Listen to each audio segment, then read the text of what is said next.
DJ Sports.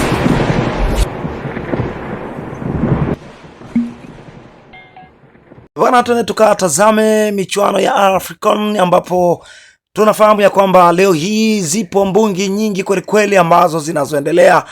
kuchezwa katika uwanja, takribani michezo minne ambayo inaulindima katika viwanja tofauti tofauti, lakini hapa tutagusa kidogo kuhusiana na mchezo ambao unakutanisha kati ya Zambia dhidi ya Morocco, moja kati ya mchezo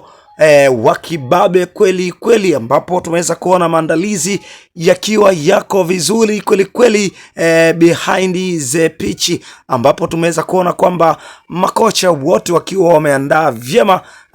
vikosi vyao ili kuwa tayari kwa ajili ya mashindano ya siku hii ya leo katika michuano ya African. Nani atakuwa bora zaidi ya mwenzie? Bila shaka tunafahamu ya kwamba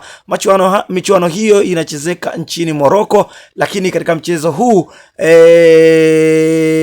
mwenyeji wa mchezo ni Zambia, hivyo akimkaribisha Morocco ambaye ndiye mwenyeji wa michuano hiyo. Kwa hapa ataonekana kama yeye ndiye mgeni katika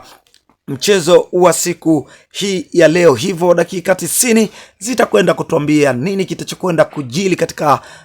mtanange wa siku hii. Kazi yetu ni kuhesabu kuanzia 1 mpaka 90 ili tuweze kuona nani siku hii ya leo ataibuka mbabe ama kitu gani kitakwenda kujili katika